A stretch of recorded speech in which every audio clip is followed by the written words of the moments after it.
อ๋อสบายดีพ่อแม่พี่น้องปองปายหมดสุขุสุคนมากินข้าวแรงน้ำกันเปิงเฮามีลวกผักมานี่ตำกุ้งแซ่บๆนะจำเผ็ด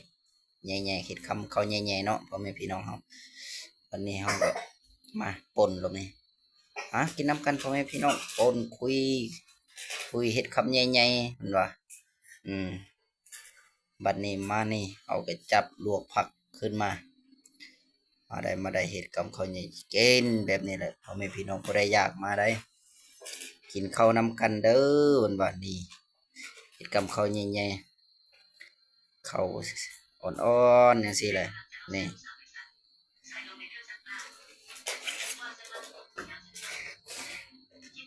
เห็ดคำใหญ่ๆอกนี่เห็ดคำใหญ่ๆ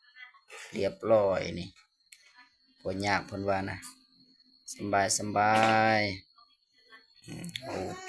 เริ่มเผ็ดแล้วรอบนี้เริ่มเผ็ดแล้วเพิ่นว่ากินไปเอามากินน้ำกันมากินน้ำกันกินแซ่บๆเพิ่นว่าอืมนี่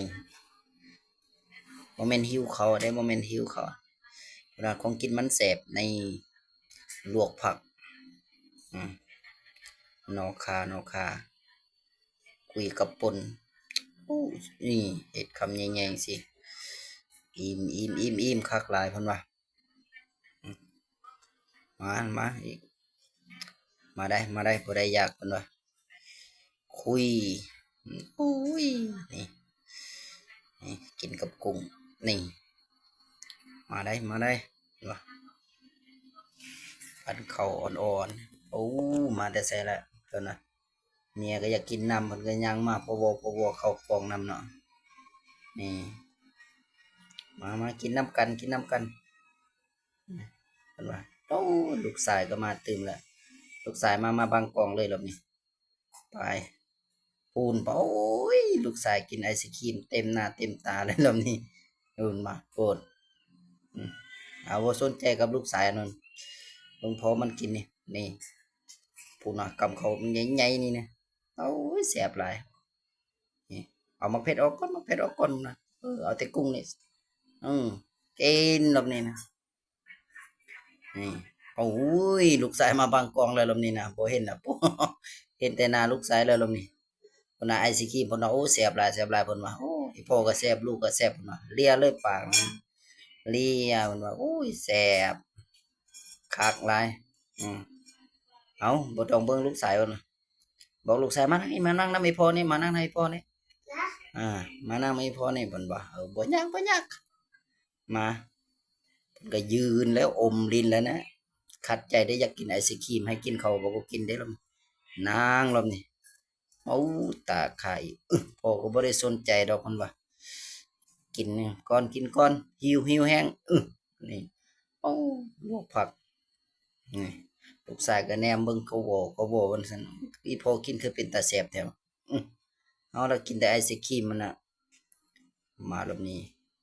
เมียก็บ่ได้สนใจเพิ่นว่าจำก่อนกินก่อนอิ่มท้องไผท้องมันแล้วก็เซาเพิ่นว่าอืมนี่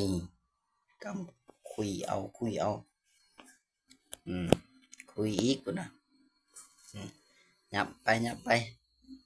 ยันเมียบ่ถึงเอาโกนคุยเออคุยอืมยกเพิ่นว่ามาญาติใส่เพิ่นว่าโอ้ยแซ่บหลายอืมนี่ลูกชายบ่ได้สนใจกับข้าวกับน้ำนะพูนน่ะอมกะแลมมันน่ะอมไอศกรีมมันน่ะค่ำแล้วยังชวนให้พ่อไปซื้อไอศกรีมมารอบนี้เอลุกดีแล้วเพิ่นว่าเดี๋ยวไปเข้ากองทางหน้าก่อนเพิ่นว่าไปบังกองแล้วนี่อืมไปแล้วรอบนี้ยังเหลือสองผัวเมียเอากินไปเพิ่นว่าลูกไปแล้วอืมเมียก็ลุกแล้วรอบนี้อืมเอากินผู้เดียวก่อนนะกินนี่โอ้คักหลายแซ่บหลายอืมซุปนี่เอานี่ ป่นกินป่นกินป่นกับตำกุ้งแซ่บๆพ่อแม่พี่น้องแซ่บๆนำกันเด้อนะอืมอ๋อคิดว่าเมียเซายังบ่แม่นเนาะอยากกินนำมากินต่อพุ่นว่า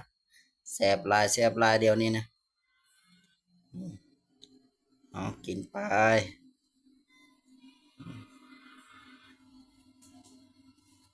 นี่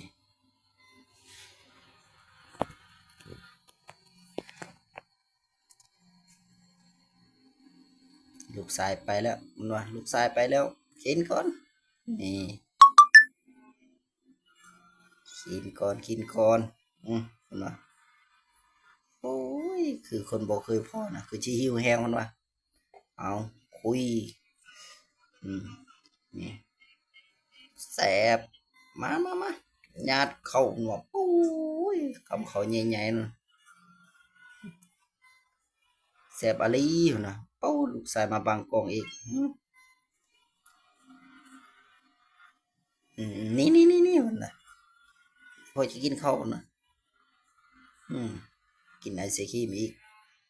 กินต่อของยานนี่ปังไปทางใดของยานอ่าเอาคุยเอาแซ่บหลายอืมคุยรอบนี้เพิ่นมาคุยเต็มที่มาโอ้กินไปเพิ่นว่ารู้สึกสิอิ่มๆแล้วเนี่ยเบิ่งในจังหวะนี้ก็เริ่มเคลียร์ออกเคลียร์ไปแล้วเพิ่นว่าอืมคือสิอิ่มแล้วเบิ่งนี่นี่ลูกสายแล่นออมไปลอมมาโอ้อยากกินน้ำมันว่าเย็นให้ได้โอ้ยเย็นทิ่มเลยมันเอามากินก่อนมันว่าโอ้เย็นเจี๊ยบเลยเพิ่นว่าอืมมายังบ่อิ่มเทอีกเพิ่นว่าเทมันยกโอ้อิ่มแล้วรอบนี้เพิ่นว่าอืมกินอิ่มแล้วเพิ่นว่าเอาแม่เอาโจกแม่